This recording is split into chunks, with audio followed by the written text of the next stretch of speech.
Imagine breathing at altitudes where oxygen levels are roughly 35% lower than at sea level.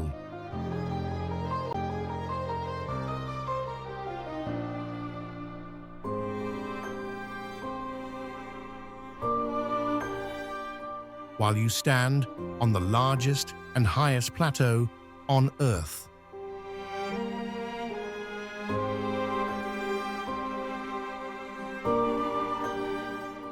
Tibet covers about 2.5 million square meters.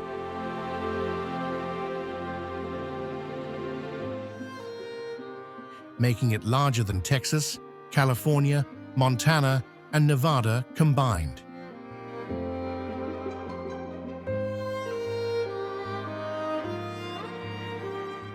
Much of this vast land sits more than 4,000 meters above sea level, higher than most mountains in the United States.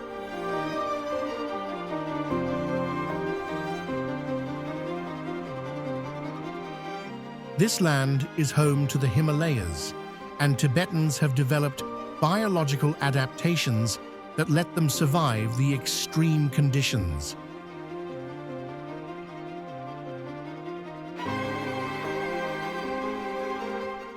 Snow-covered mountains stand in every direction, silent and endless.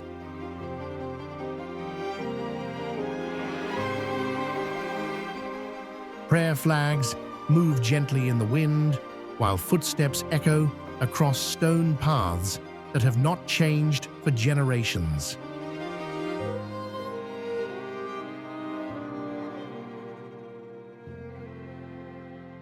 Across this land, you will find remote villages that still function without modern roads.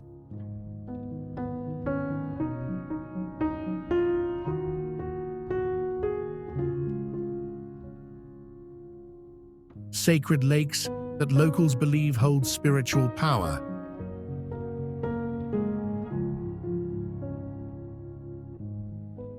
Sky burials that outsiders struggle to comprehend, and monasteries that have protected ancient knowledge for centuries.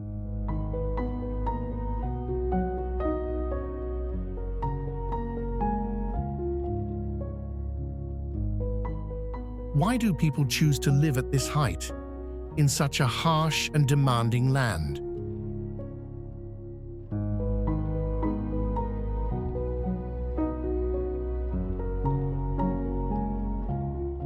What keeps them rooted to a place where life is simple, yet never easy?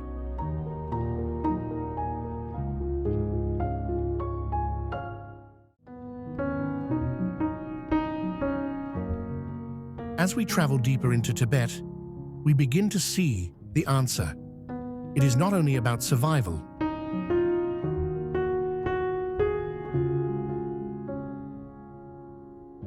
It is about belonging. It is about a connection to land, to rhythm, to silence, to tradition that feels deeper than comfort.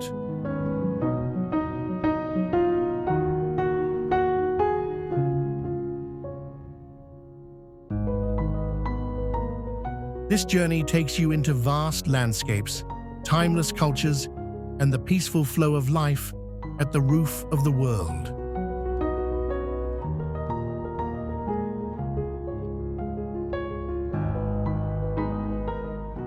We begin at the edge of things, where the earth lifts and the air thins, where rivers cut deep and grass runs to the horizon.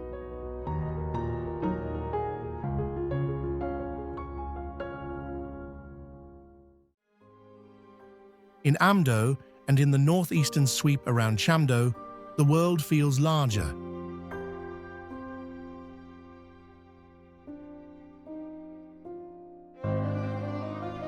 Light arrives differently here, purer, colder, as if every color has been washed and set.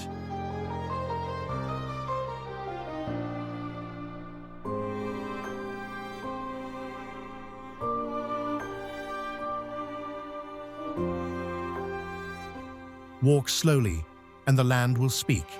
The wind carries the scent of yak hair and wet soil, small bells and prayer flags, the faint smoke of butter lamps.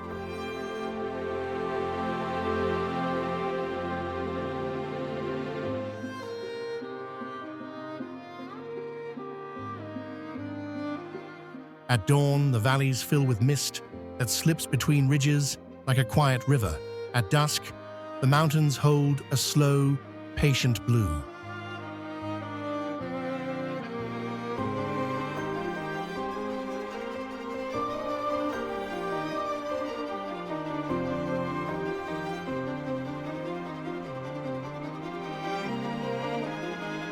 There is a sense of being high inside the planet, a place that has kept its own rules for many ages.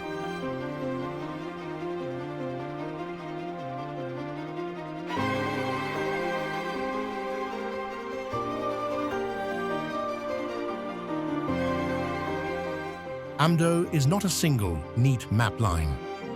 It is a broad cultural region that stretches into modern provinces, mostly what is now Qinghai.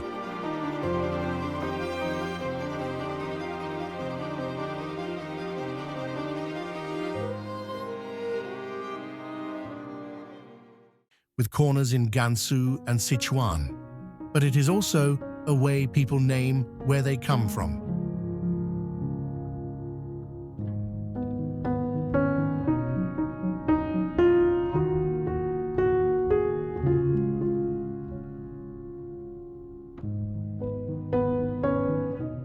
The land here lies where the Yellow River begins to shape its long course and where high lakes gather light.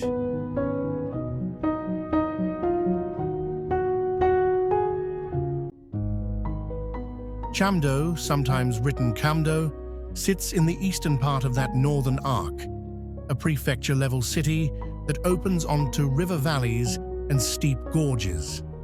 The administrative area is more than 100,000 square kilometers, an average elevation in the low thousands of meters, and a population measured in the hundreds of thousands.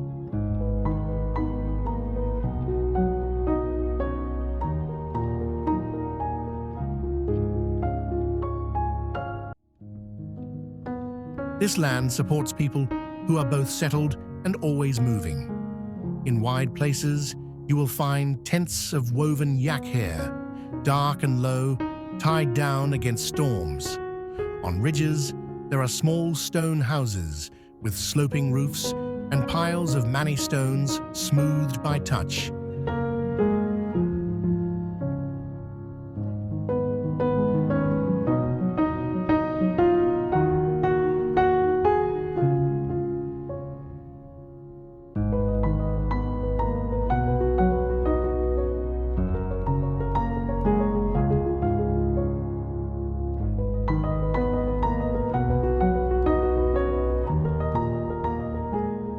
Nomads lead yaks and flocks. Their work is physical and precise. Yaks are more than beasts of burden. They are currency, food, clothing.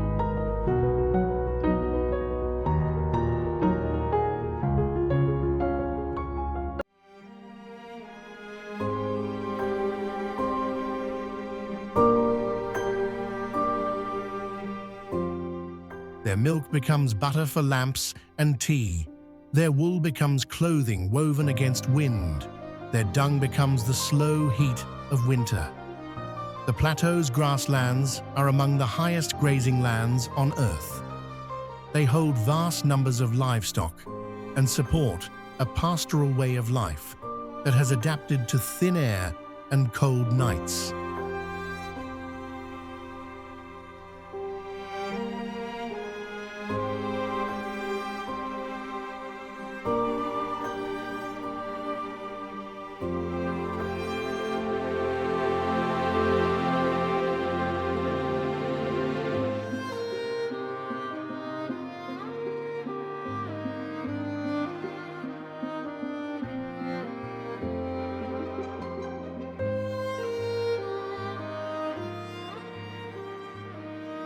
Even when the world below changes, these patterns of life continue. Practical, deliberate, patient. Monasteries rise from the valleys like living maps of history. In Chamdo, there are complexes where red and gold roofs cluster on rock, places where chants echo under painted ceilings and carved thrones. Jampaling, Riwoke and other monasteries are not only sites of devotion, they are records of study, of lineage, of local politics and learning.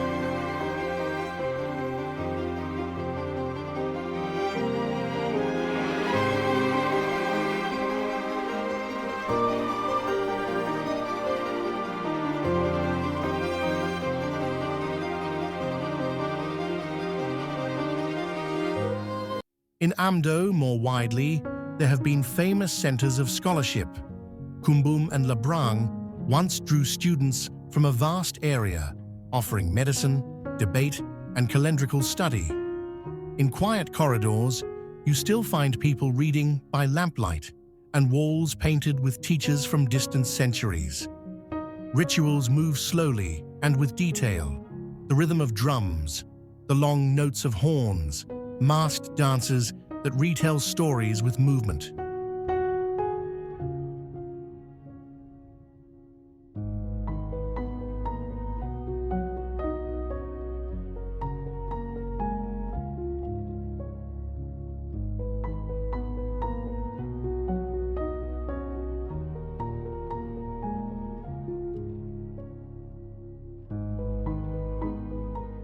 These acts of remembering hold a kind of map of values, of history, of the names that survived.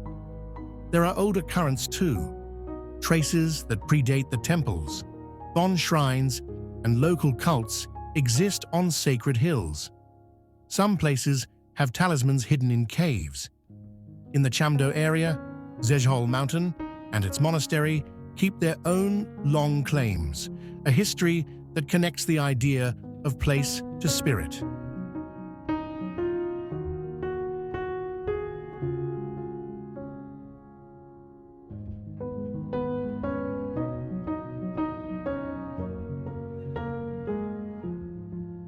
People still leave offerings on remote rocks, tie small pieces of cloth to branches, make tiny piles of stone as quiet signatures to the passage of a life. These practices are not theatrical. They are low and personal, gestures that fold the human into the weather and the soil. Chamdo is also a place of rivers. The Langkang, Mekong, the Nujiang, Salween, and the upper reaches of other great rivers run through the prefecture, carving deep canyons and feeding lakes whose surfaces mirror the sky. Where a settlement sits by a river, there is a different texture. Irrigated fields, bends where willows shelter houses, small markets where traders from distant valleys meet.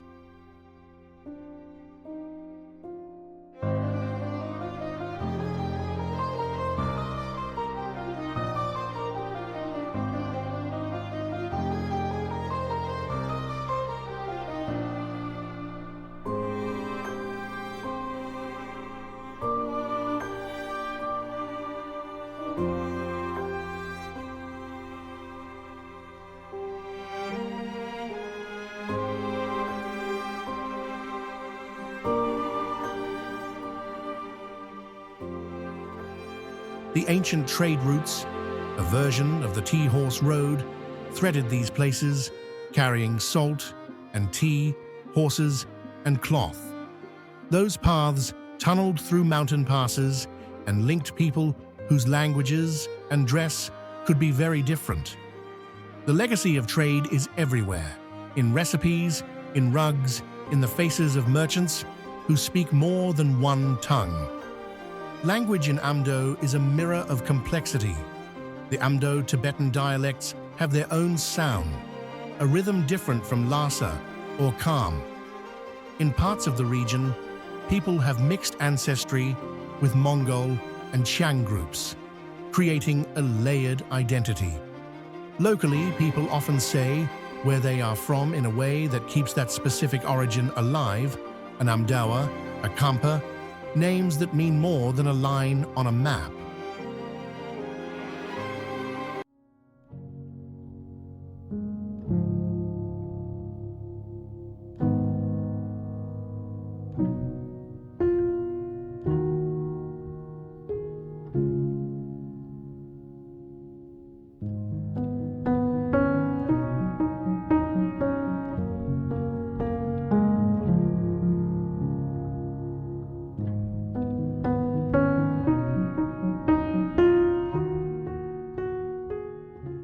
That sense of place carries into music, into stories told on long winter nights, into poetic lines that fold mountain imagery into life lessons.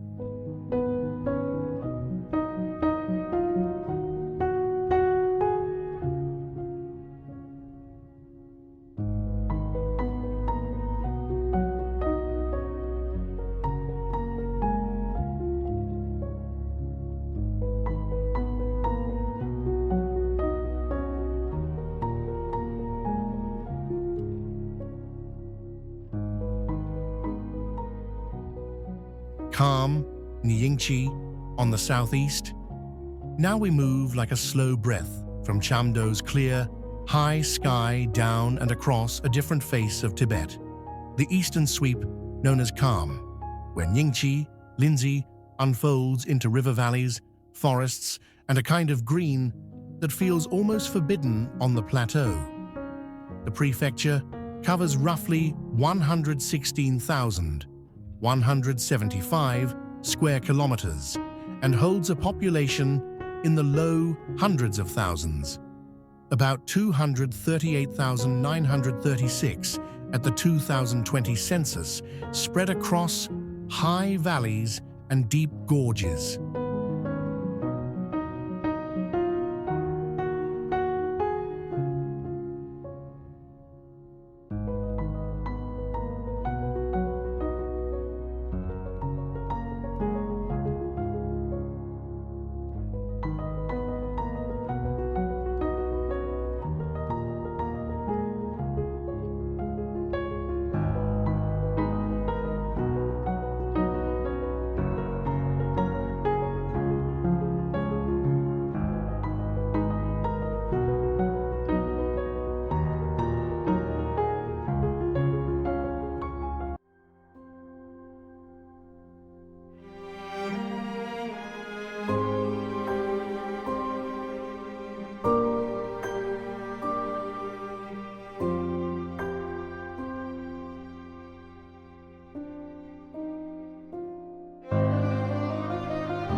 The average elevation is lower than much of Tibet, about 3,040 meters, and that simple shift lets rain and monsoon reach farther inland. It lets trees grow tall in places where other parts of the plateau are barren. Follow the Yarlung Tsangpo down, and the world opens into what some call the deepest, longest gorge on Earth. The river plunges through a scoured canyon, whose average depths and sheer drops are measured in thousands of meters. Peaks like Namcha Barwa loom above, their crowns slipping into cloud.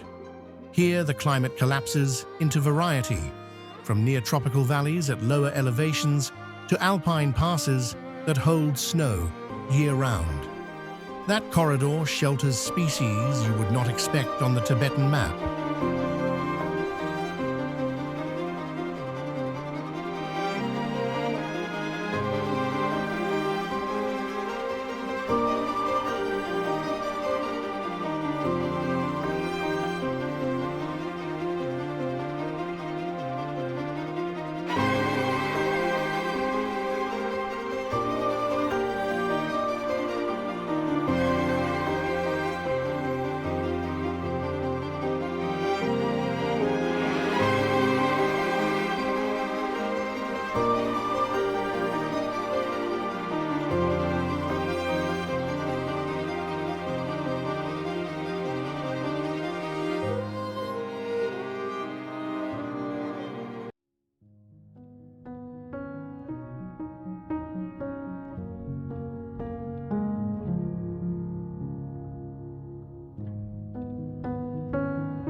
Dense broadleaf forests, conifers that reach heights most of us rarely see, rare mammals and birds that use the canyon's isolation like a slow, natural vault.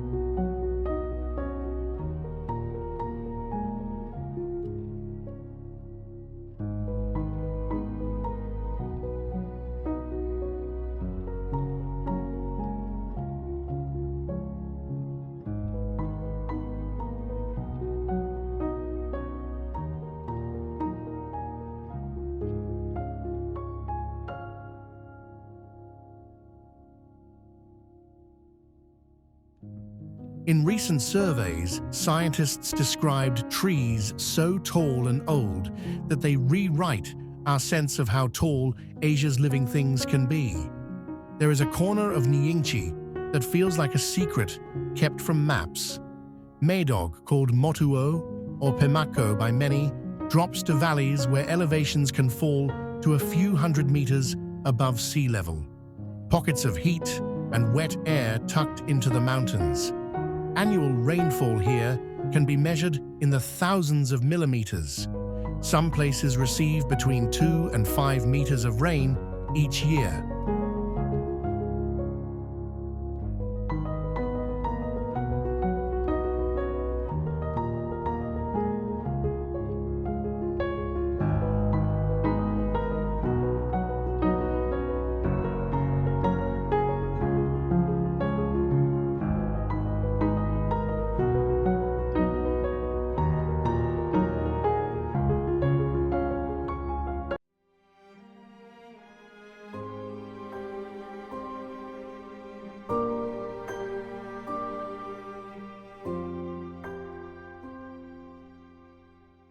That rainfall makes a different Tibet. Jungle canopies, orchids hidden in moss, river corridors choked with vines. For centuries, these valleys were barely touched by roads. Only in recent years have tunnels and engineered roads pierced the isolation.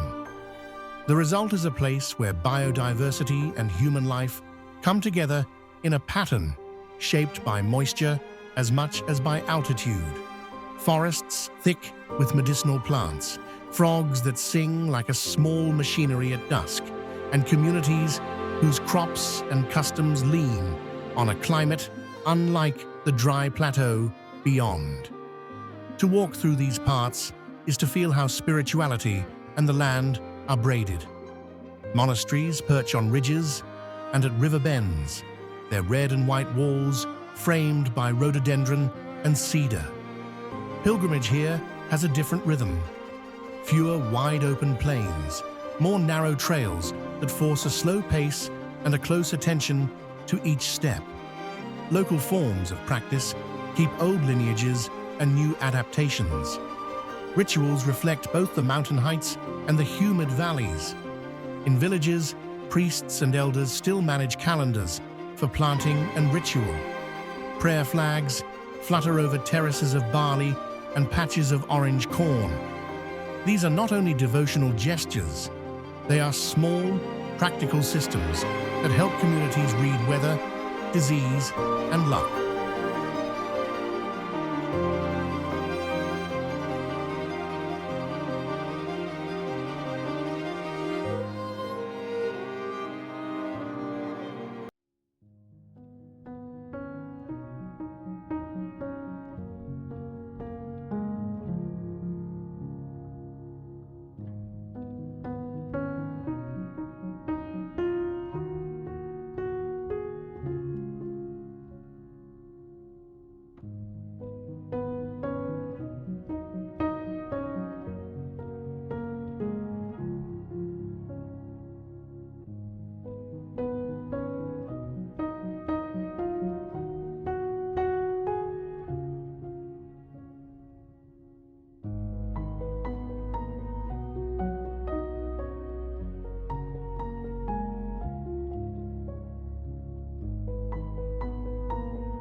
That practical spiritual weave is visible in marketplaces where incense and herbs sit beside packs of salt and sturdy hand-woven clothing. When a festival arrives, masks and songs migrate from house to courtyard, and the presence of the river beneath changes the timbre of drums and the direction of procession. Kham's people show a layered identity. Historically, the name Kham indicates a zone of highland warriors and independent polities, a culture known for horsemanship and strong local loyalties. Today, those identities persist in different forms: dialects that sound distinct from Lhasa, garments cut to local needs, and oral histories that record skirmishes, alliances, and movement across mountain passes. Trade and migration across valleys have always altered culture. Tea, salt, and horses moved through these routes, bringing language and recipes that still show in local food. The modern map, with prefectures and counties, sits on top of a web of kinship and place names that people use when they want to be precise about origin.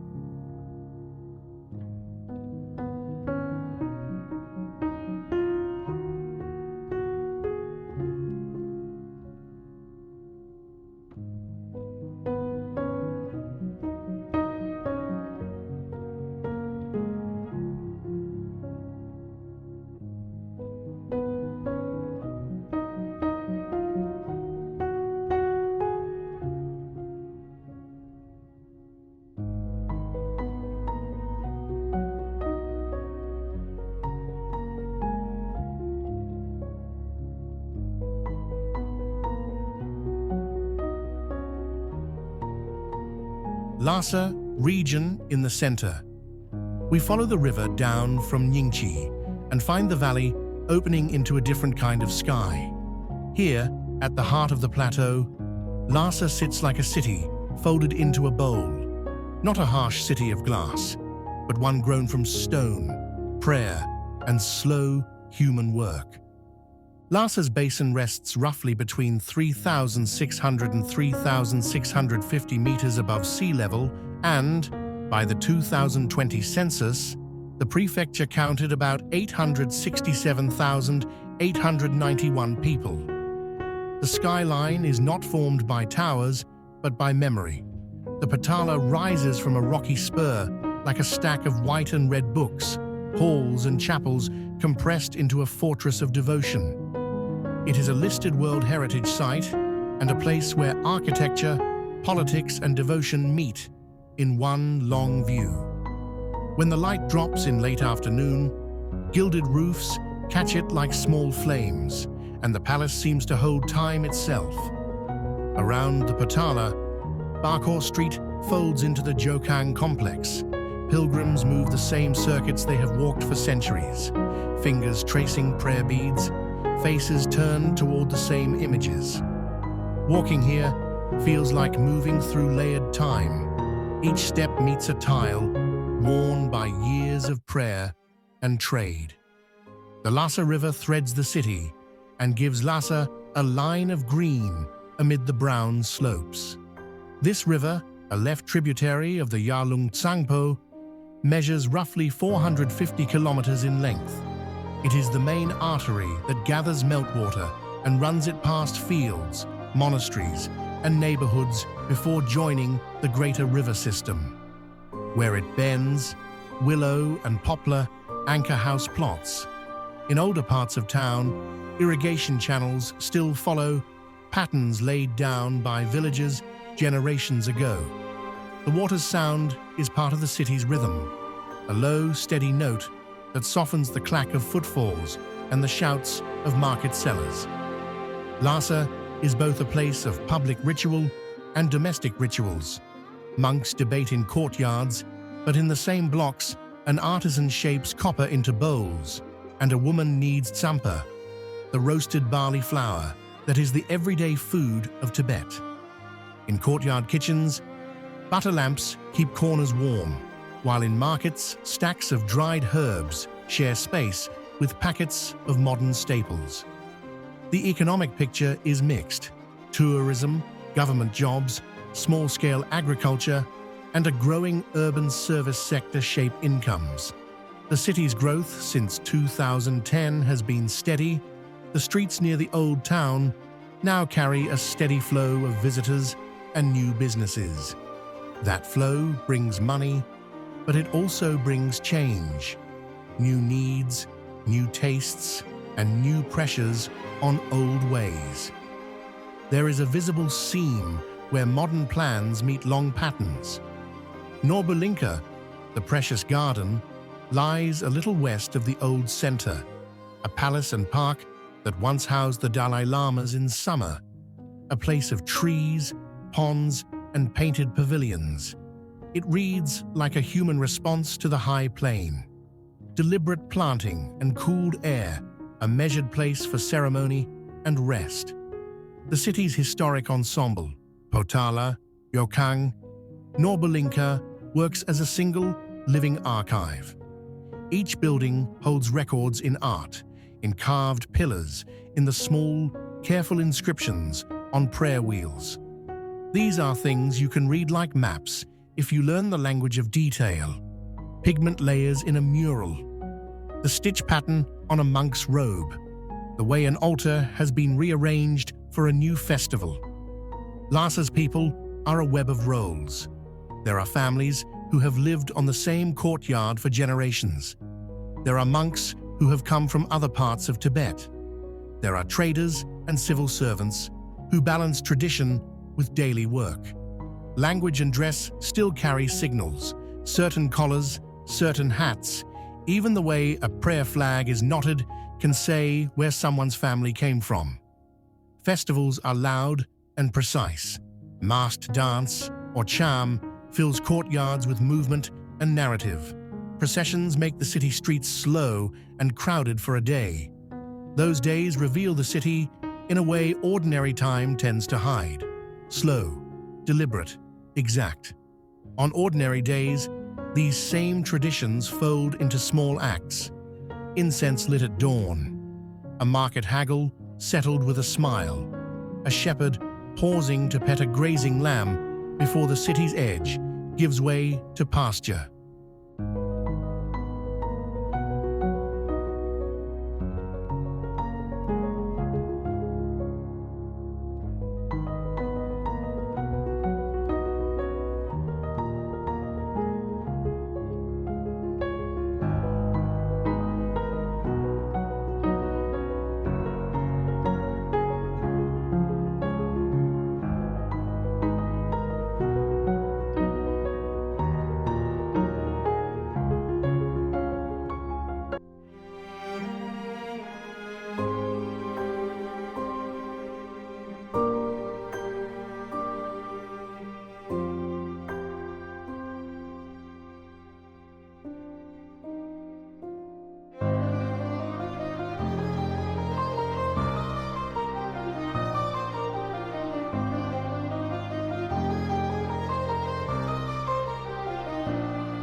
But Lhasa is not only invention and ceremony.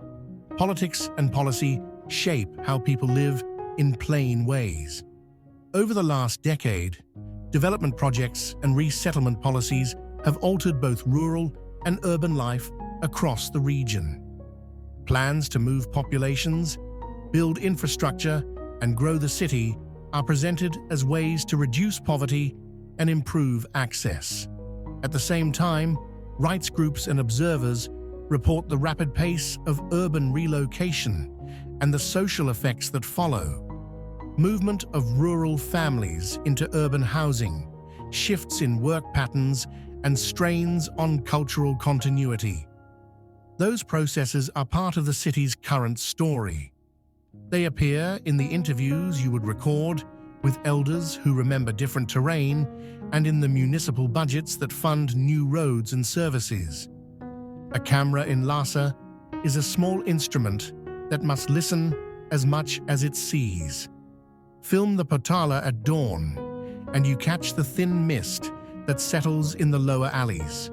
Follow a pilgrim for an hour, and you will learn the pace of devotion. Sit beside a market stall, and you will hear the low negotiation of price and taste. Details matter. The way soot rings a butter lamp basin, the chalk line a child draws on a courtyard wall, the exact tempo of a drum in a monastery ceremony. To show Lhasa well is to hold those particulars close, to make space for the city's ordinary textures while letting larger facts appear. How many people live here? What the river provides? Which sites still draw pilgrimage by the thousands?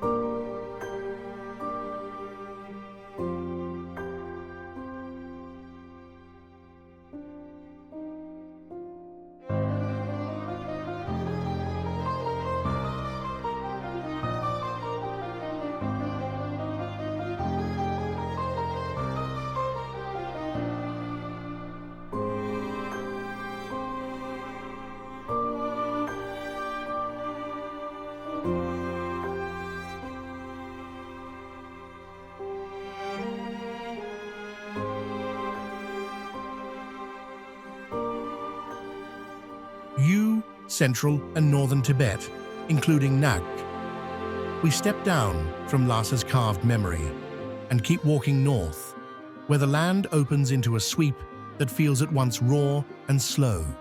The region Tibetans call Yu, the wide heart of central Tibet, and then farther up into Nagqu, where the horizon is a long, low promise. The change is subtle at first. The air grows thinner in a different way.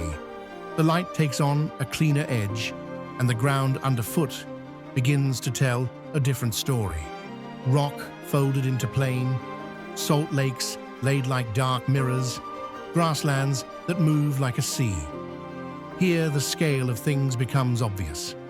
You do not simply cross territory, you enter a geography that shapes the size of a life.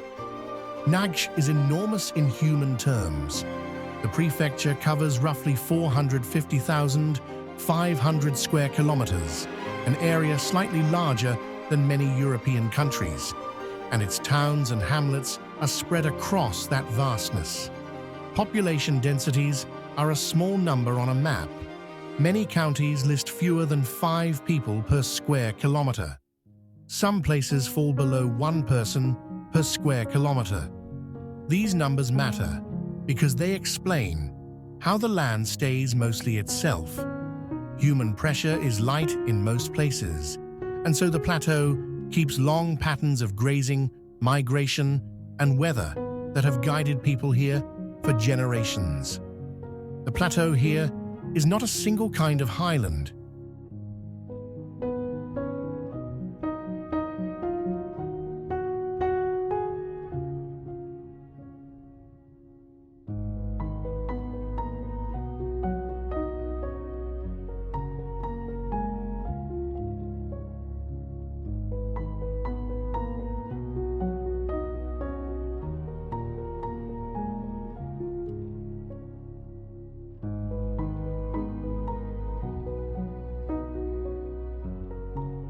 holds seas of grass that roll toward low, salty lakes. It holds frozen ground that remembers cold in its bones.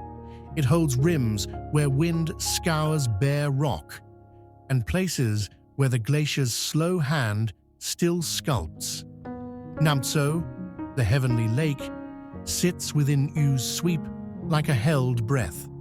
It lies at about 4,718 meters above sea level, stretches nearly 70 kilometers in length, and covers almost 1,900 square kilometers. When you stand on its rim and look down, the water reads as a color too pure for everyday use, a blue that holds snow and sky, and the same sky reflected twice. Pilgrims have walked the lake's rim for centuries. In the old winter months, some walked across the frozen water to spend retreat on the little islands. Even today, the lake's presence shapes routes, rites, and the weather in the surrounding grassland. Much of U and Nagqu are permafrost country. The ground here can be a stratified record of cold, a surface that looks dry in summer but holds ice a meter or more down, ice that has shaped soils and streams for millennia. Recent research maps show that permafrost on the plateau is extensive and sensitive. Rising temperatures and new roads change how it behaves. When permafrost thaws, the ground can slump, lakes can shift, and travel routes can become unstable. These are not abstract hazards. They change where tents are pitched, how roads are built, and how people plan for winters.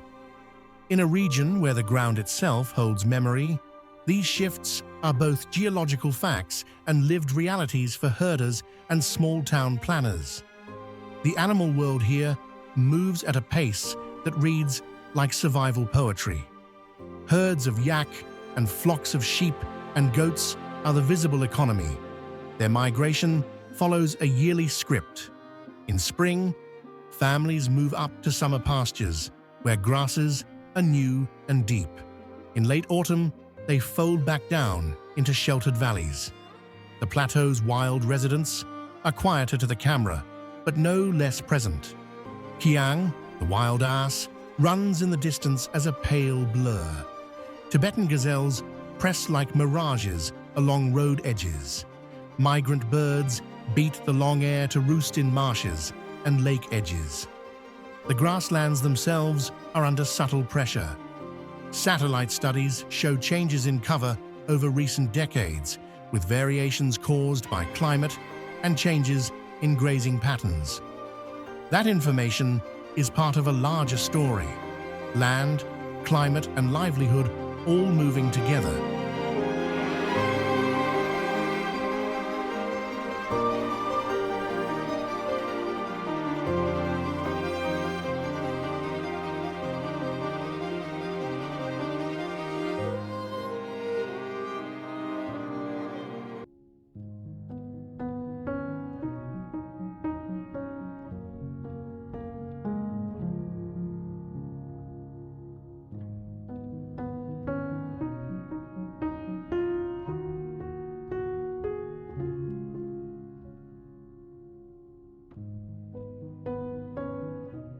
People who live here build lives to match scale and season. The nomad's tent, the felt or yak hair tent, still appears across the plain, low to the ground, tied against wind and open to sky. Inside it, life is economy and ceremony at once. Smoked tea, the bowl of tsampa that forms the center of many meals.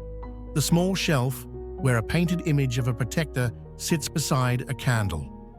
Families that move across summer and winter pastures carry with them music and prayer, recipes that adjust to what the land offers, and tools fashioned for repair and weather. In towns such as Nagqu City or Seni district, you find different rhythms, more shops, small clinics, and schools that try to stitch the needs of a mobile population into steadier institutions. Yet kinship ties still reach across vast distances. A cousin in a lane valley will be the one to call when a yak is sick. A village elder will still know the right sign that rain will come. The region contains key water resources, not just for local life, but for the continents below. Lakes and rivers here are sources for major watersheds. The headwaters that begin in these high places feed rivers that travel far, carrying melt and monsoon water into fragile lowlands and farmland downstream. That role gives Yu and Nak a kind of quiet geopolitical importance. What happens here, to glaciers, to snowpack, to water-retaining soils, is material for people far beyond the plateau.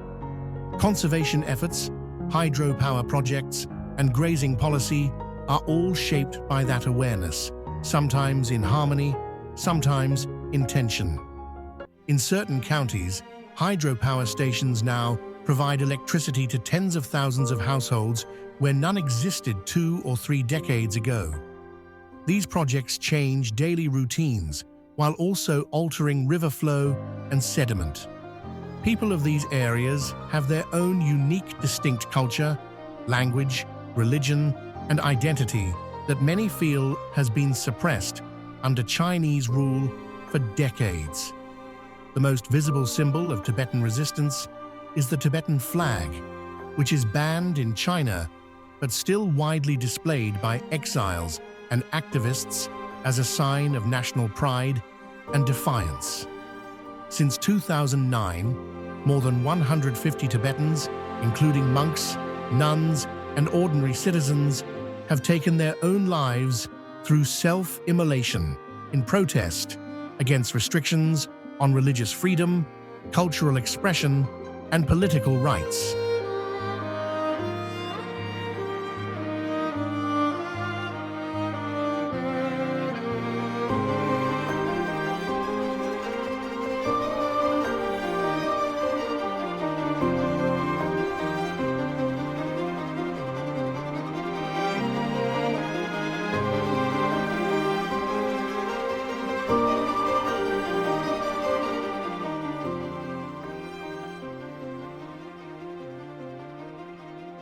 The river makes a wide bench, and the valley breathes differently here.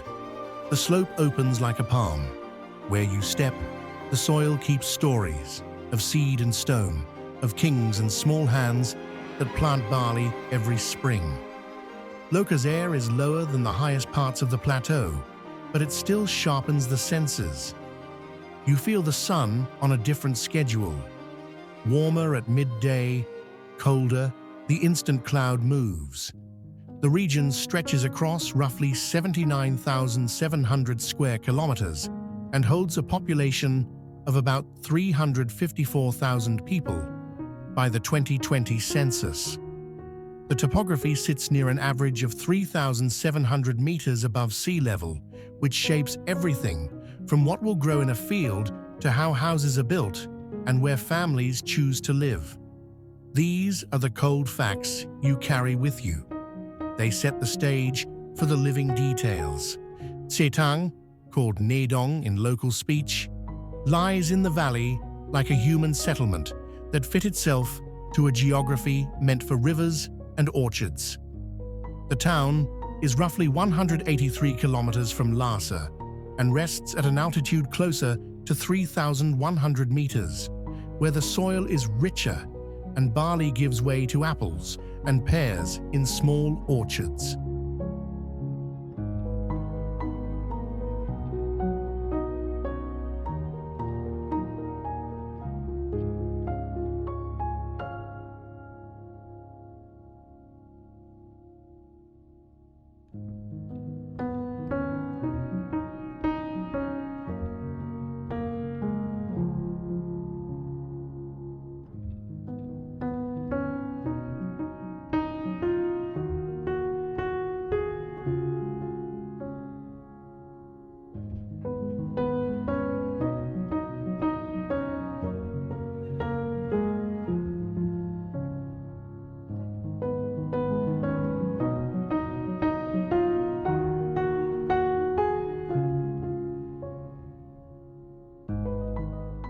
The Yarlung Valley here is often described as the cradle of early Tibetan polity, and that is visible in the land. Terraces, ruins, and the low stone of old fortresses threaded with irrigation channels that are older than many modern maps. Walking a field in late afternoon, you will smell cut grass, hot earth, and the faint iron of distant farm tools. Those scents are ordinary. They also index a long human work of coaxing yield out of thin ground. The valley's monuments appear like chapters in a slow book. Yumbu Lakang sits on a small hill that curves like a doe's back, a tower of white and gold that stands against the wide sky. Locals say it is the first palace in the land, a place woven into origin stories that mix history and myth. The building has been repaired and rebuilt in parts, but when light falls on its outer wall, you can still read the layered ages, painted timbers, weathered stone, and the small prayer flags that flutter like punctuation. Nearby, Sami Monastery opens into a courtyard that feels like both a classroom and a map. It was one of the earliest organized Buddhist sites in the region, laid out in a pattern meant to mirror a cosmology. The halls are heavy with painted figures. The stones bear carved scripts that name patrons and teachers across centuries. These sites are not simply tourist icons. They are places where ritual, learning, and politics have threaded together for a very long time.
You notice how water orders life here. The Yarlung Changpo runs like a domestic spine through Lhoka, and its smaller feeders braid into fields and gardens. Where irrigation flows, you find pockets of green, barley terraces, slanting rows of vegetables, orchards that smell faintly of fruit when trees bloom in spring. Apples and pears are a local specialty. In some town, markets' fruit crates sit next to bundles of dried yak wool and packets of medicinal roots. Food here is an argument with altitude. Sampa remains a constant, but you also find baked bread in household ovens and jars of preserved fruit that capture summer for winter days. The rhythm of the year is visible in that food, in what is stored, what is sold, and what is given as a gift at weddings and festivals.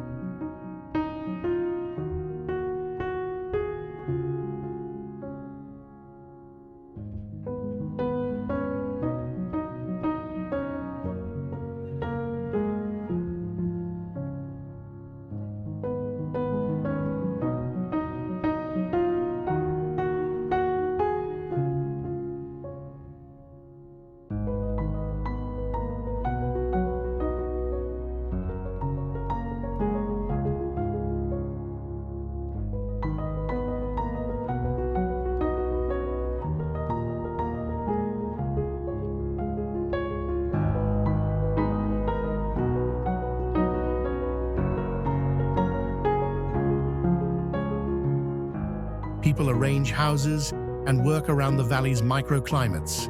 Courtyards face the sun, Barns are low and stout to shelter animals from wind. In village kitchens, you watch a sequence repeated in nearly every home. Butter churned from yak milk, tea boiled strong with salt and butter, hands shaping dough with the same patient motion. The domestic economy is both practical and ritual. Offerings of butter, small bowls of barley flour, and a bit of folded cloth appear on household altars. When a child is born or a house is re-roofed, people call on local monks to bless thresholds and fields. The blessing is small, precise, and routine, a social technology that keeps grief and luck in conversation with weather and herd health.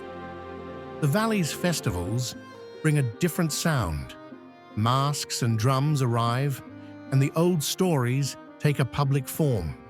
On such days, dancers retell battles and miracles, and processions move through towns with banners and incense. Those public performances are also governance by other means. Elders, abbots, and local officials share space and attention, and invitations point to alliances.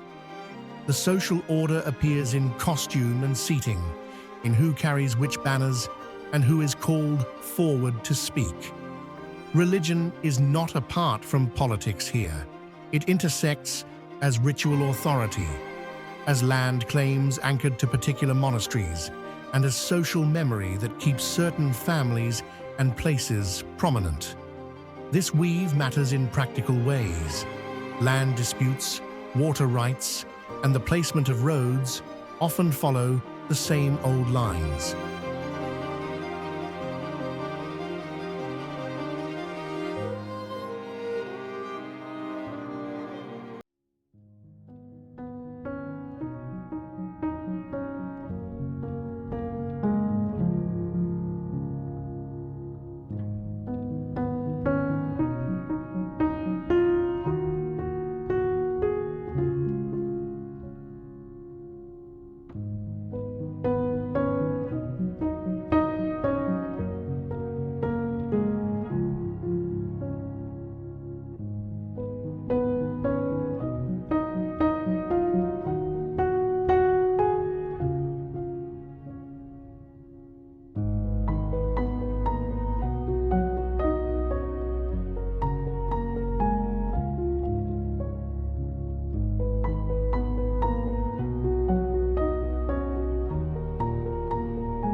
There is also industry beneath the surface.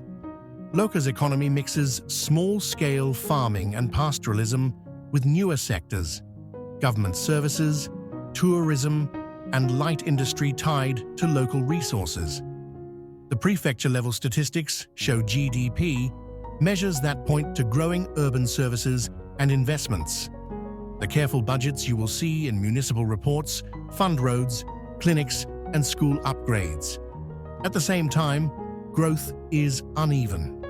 A small town near a main highway may have a bank and a cell phone signal, while a hamlet 3 valleys away keeps a generator for light and relies on stockpiled food through winter. That duality is visible every day. Solar panels on remote roofs, tractors parked beside yaks, a modern clinic doorway next to a shrine. Development brings access. It also brings shifts in daily life that ripple across language, dress, and work. The land yields other resources too. The soil here holds minerals in pockets, and the valley has seen waves of small-scale extraction over decades. Quarrying and mining have provided seasonal work for some, and new roads built for resource transport also make market access easier. Those roads are ambivalent gifts. They mean fast hospital access and cold supplies of fertilizer. They also change migration patterns for labor, invite tourists, and alter how families keep traditions. A road that reaches a village brings more than goods.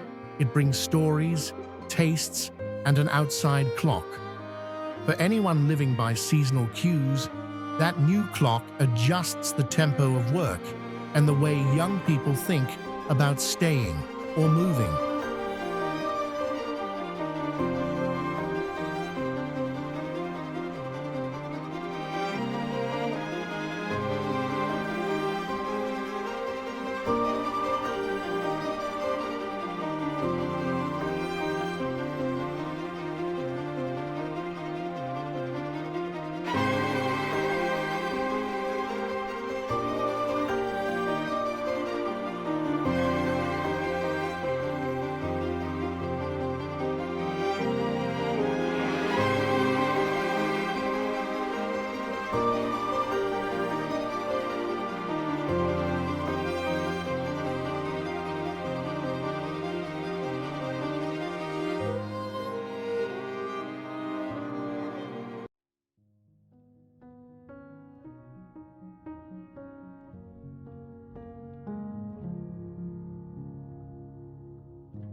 Shigatse region, Tsang, on the southwest of the country.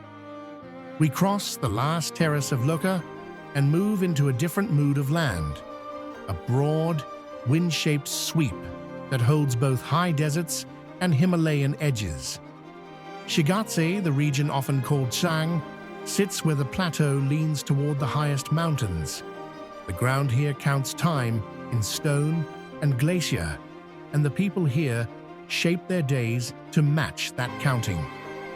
The prefecture covers roughly 182,000 square kilometers and, by the 2020 census, nearly 800,000 people live inside its borders.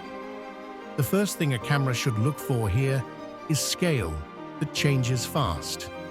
From the city, you can watch a skyline that is quiet and built of local stone. Drive a few hours, and you are in a landscape of salt pans and steppe, or you are looking up at the teeth of the Himalaya. Where the road climbs toward Ngari County, the air grows clean and thin, and the peaks step into view. On clear mornings, the mountains cut a hard horizon. On other days, clouds and wind pull at snow like cloth. That variation shapes daily life. Traders plan caravans around passes that close with the season. Herders know which corrals will shed wind and where to fold flocks when storms rush down from the snows. The human rhythms here follow the land's moods with a patience that shows on faces lined by sun and wind. Shigatse's religious weight is visible in built form, as much as in the sound of prayer. Tashilhunpo Monastery sits on a hillside above the town, a complex of courtyards and painted halls that has been the seat of the Panchen Lama lineage since the 1400s. It is a place of ceremony and of daily work. Monks studying scriptures, artisans painting murals, and pilgrims walking the linkor that rims the complex. You will see butter lamps steady in long rows, prayer flags threaded along ridgelines, and the slow sweep of prostration from strangers who measure a life in steps. The monastery's history and its role as a place of learning have shaped the region's habit of combining ritual with daily craft. Beyond the monastery, the land opens toward routes that have long been both trade paths and lines of exchange. Shigatse sits on corridors that link Tibet to Nepal and to the plains beyond the mountains. That means markets here are not only local, they are exchange points for salt, textiles, wool, and increasingly, tourism. Economically, the prefecture is based on a mix of agriculture, livestock, craft, and growing tourism and trade. Handicrafts, carpet weaving, and small-scale trade remain visible livelihoods, while larger projects, hydropower and minerals exploration, bring engineers and new kinds of work to valley towns. The official economic picture lists regional output in the low billions of yuan. That public number helps explain where budget lines are drawn and what local planners choose to build. The mountain access here gives Shigatse a doubled identity. On one side, there is the plateau, black soil, salt lakes, and high grass that holds herds of yak and sheep.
On the other side are the high Himalaya foothills, where rivers pick up melt and the ground begins to fold steeply.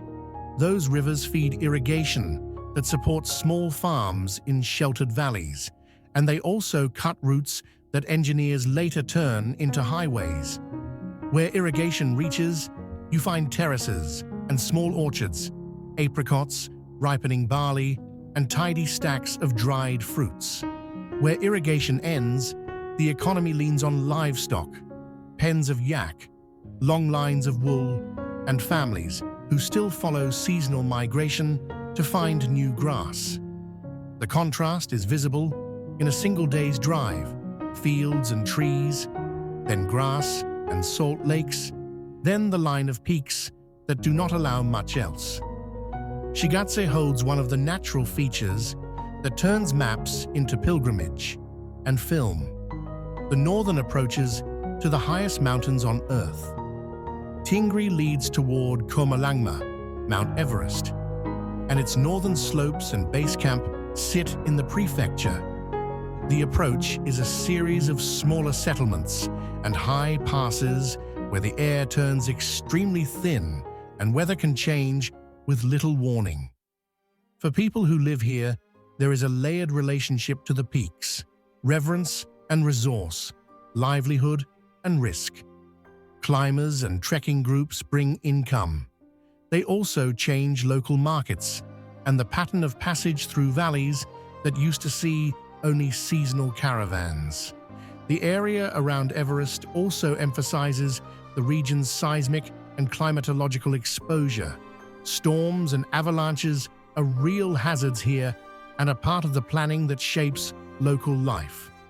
Cultural practice in Chang is dense with signals that reveal local origin and role. Dress here can tell you where a family is from: the cut of a robe, the pattern on a belt, the type of hat used for festival days. Language has local cadence. The Chang dialect holds pronunciations that mark origin. In towns, you will hear market Mandarin mixed with Tibetan words for local goods. On a hillside, you will hear songs that measure distance and weather in a simple rhyme. Festivals here are moments when the regional identity becomes visible: masked cham dances, horse games on open fields, and festival markets where artisans sell woven goods and ceremonial objects. In those moments, the region lays out its memory and its capacity for celebration in equal measure. Chapter 7. Ngari on the west. We leave the wedge of Shigatse behind and travel west, where the land seems to hold even less hurry.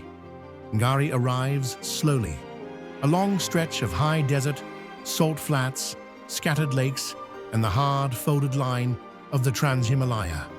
Here, the air tastes clean and thin, and mornings feel like a revelation because everything, light, shadow, color, is sharper. The region is large in a way that you feel in your body. Roughly 300,000 square kilometers under one administrative name, and fewer than 130,000 people recorded in the 2020 census. That works out to a population density lower than half a person per square kilometer, one of the lowest anywhere on the planet.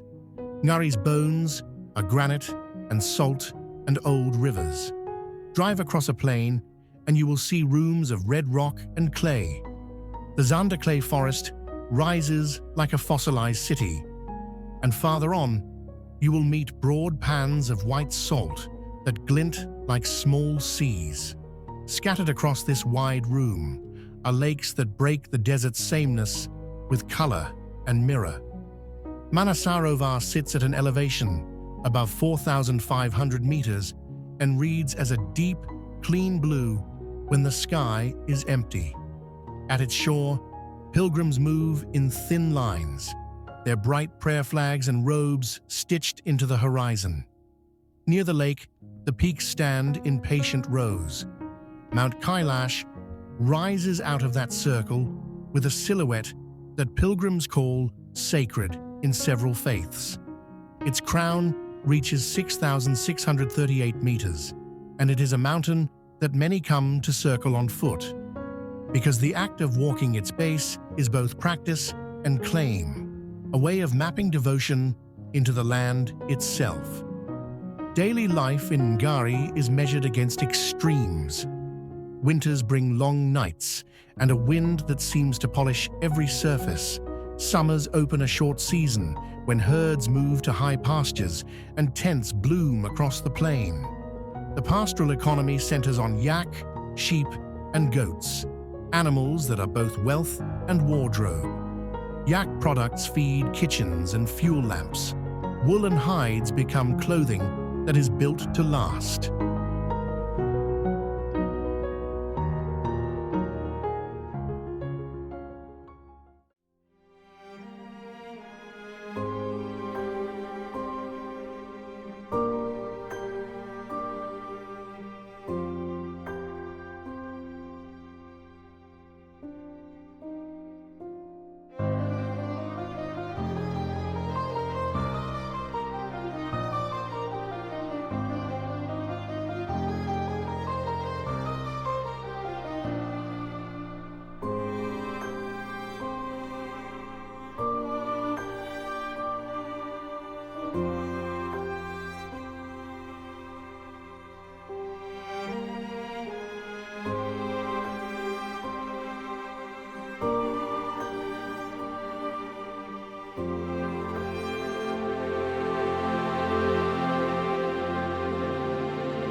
In small towns, people combine animal husbandry with small trade, and in places like Shikwanhi, the prefectural seat, you find the modest infrastructure of government, clinics, and a market that gathers supplies for wide territories.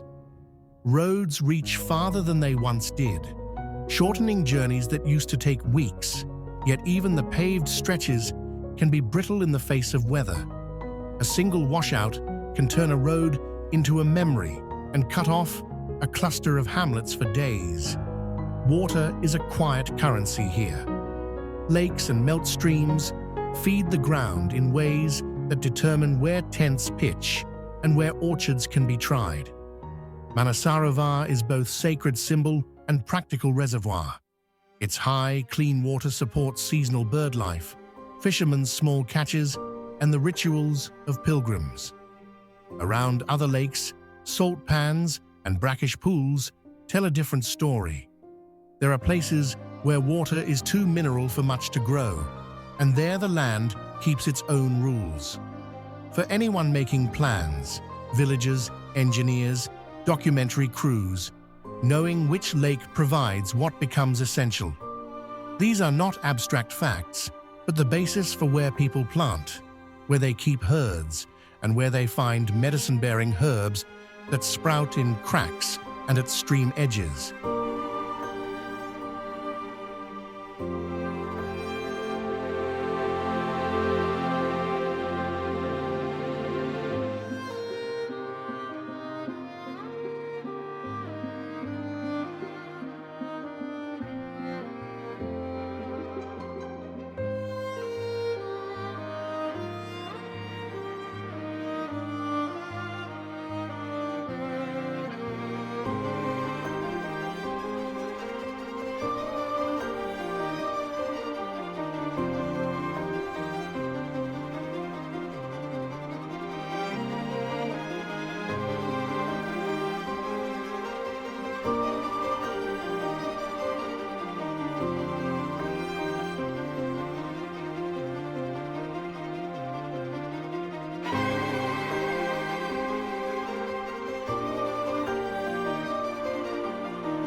Ngari's climate is a thing of contrasts.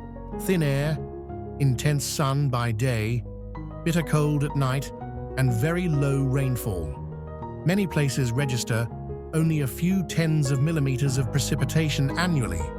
The land takes its water in snow and in the slow drip of melt. That scarcity shapes culture.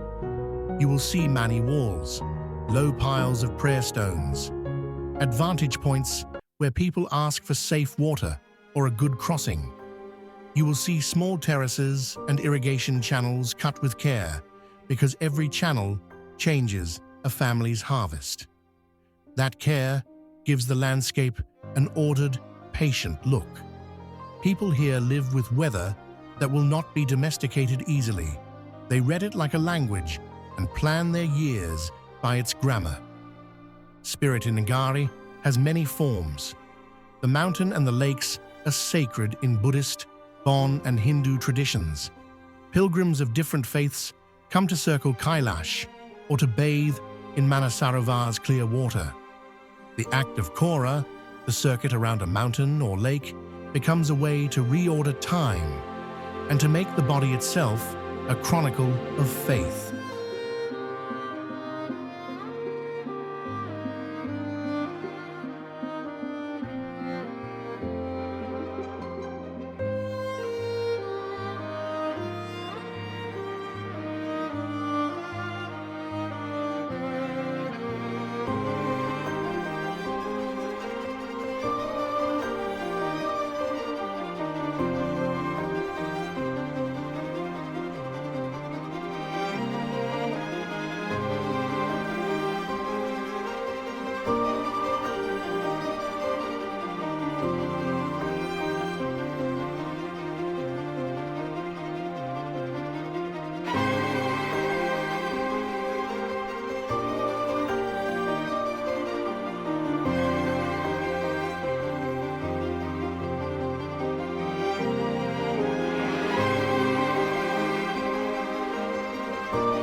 On dusty approaches to sacred sites, you will see footprints and prayer flags.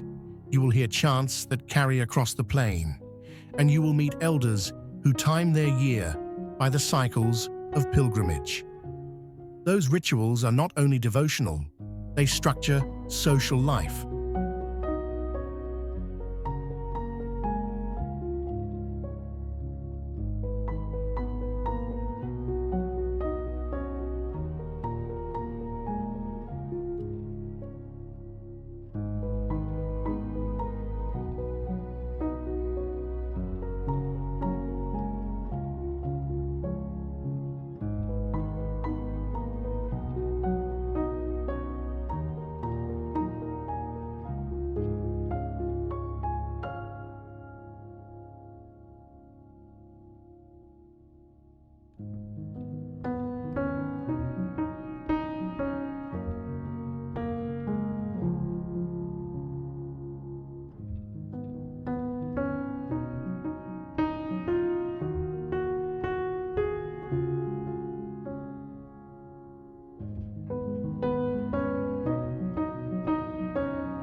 pilgrimage season brings trade and exchange. It repositions margins inside a shared map of meaning. If you enjoyed this journey, your support means a lot. Like, share, and subscribe to discover more documentaries like this one.